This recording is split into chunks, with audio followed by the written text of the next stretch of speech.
What is up, guys? Welcome back to the channel. Welcome back to the Final Fantasy 7 Rebirth video.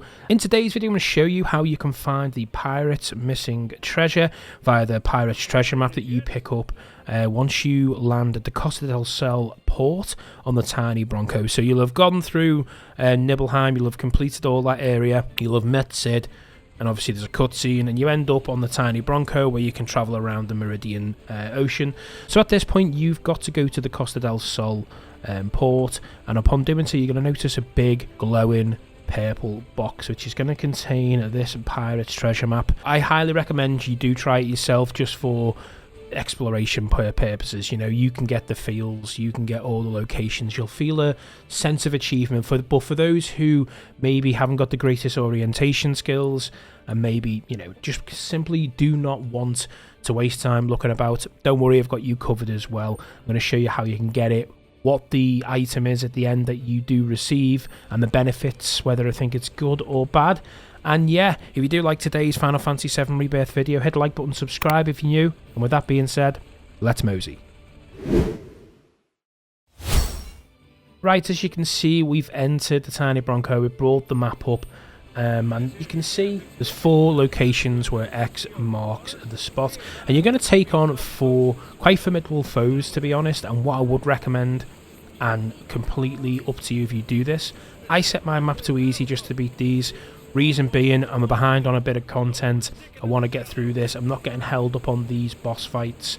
You know, they were quite difficult, but I'll try and give a bit of insight of what I've done in those fights regardless, just in case that you don't want to lower it down. You know, your ego won't let you do that. So as you can see, there's a little arrow on where you start. It's just to give you a good reference. Well, I think it's an arrow anyway, but it is exactly where you start. So we're going to go to the northeast first, and each one of these locations has a port, so it isn't too difficult once you're in the region. It's not like you're searching the water or you're just jumping off onto the land not knowing where they are. When you see a port in this location, that's where the pieces are going to be. So as you can see, this first location here, I actually took this Hulicotl on normal. Once you obviously kill him, you're going to find the first location up on the ledge just behind him. Now the second location is just northeast of where we've just been. You're going to come across a sea dragon. Now this one was pretty tough. There's a lot of one-shotting going on here, and this is the point where I thought, right, I'm going to lower it down to easy just to get through the content. But one thing I would say is he's weak to thunder, so I equipped Tifa and Cloud with a thunder materia along with elemental for each of them, so their attacks will obviously cause the weakness. But once you defeat it, the second part is up on the cliff just behind where he spawns.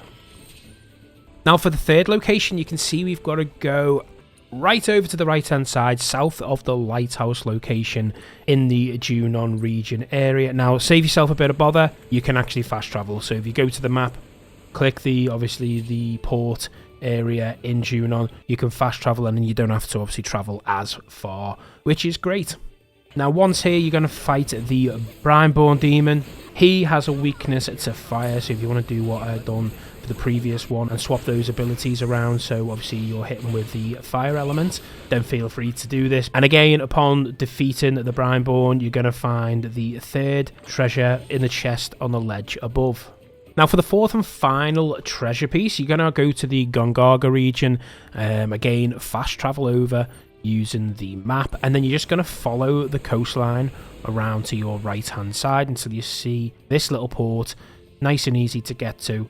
And again, you know, you're going to have another boss fight upon arriving at this location, and this time it's the Ogre Raider, who has a weakness to ice. So again, if you want to follow the same steps as what we've done previously, you can do so. And again, upon defeating him, you're going to find the fourth and final treasure piece on the ledge behind him. Now, when you complete this, there is a cutscene, and Inaki will tell you that you have to obviously craft the Corsair's compass via the item transmuter menu in your main menu. Now, what is the Corsair's compass and what does it do? So it's an actual accessory that you equip to one of your characters, and upon doing so, when you're in the Tiny Bronco traveling around the Meridian Ocean, there's going to be a collectible crafting item called Pirate Jepson, and they're very distinguishable by their bright purple glow.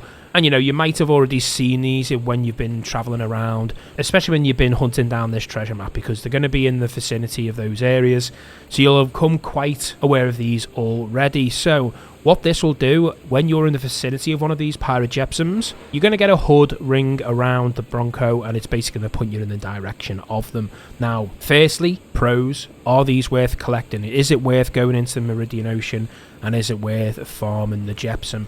And the answer is 100% yes. And the reason being is, as you can imagine, it's one of the top tier crafting materials that you're going to need to craft the more sought after pieces of equipment. So for instance, you're going to need them to craft things like the enhanced version of some of the best equipment in the game, including the Genji set. So the Genji set's quite popular in recent Final Fantasies, so you're going to need it for them. But all the pieces that you've particularly maybe picked up from the Gold Saucer or in the latter games, you're going to need these for the enhanced versions of them. So 100% this is a very farmable piece of materials. Now, is it worth equipping all the time and travelling around the Meridian Ocean?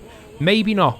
Only if you're particularly farming them would I do so. So if I was going, right, I'm going to spend 20 minutes farming these for me gears, then I'd put it on. But if you're just travelling around doing the missions, travelling from place to place, you're going to come across them anyway. The HUD only pops up when they're in the vicinity, so you should be able to see them anyway. And if you're not really grinding for them, I wouldn't put it on, because obviously you're missing out on an accessory for one of your characters there. So there are pros and cons of this, but solely if you're farming them, then 100% it just makes the job a lot easier. And yeah, you know, that is it for today's Final Fantasy 7 Rebirth video. If it did help you out, it did get this particular side quest done for you pretty quick, let me know by hitting the like button. That's what helps me out massively. It's a way of saying thank you to me, and I appreciate everybody's likes. If you are new to the channel, don't forget to subscribe as well. And yeah, that's the video.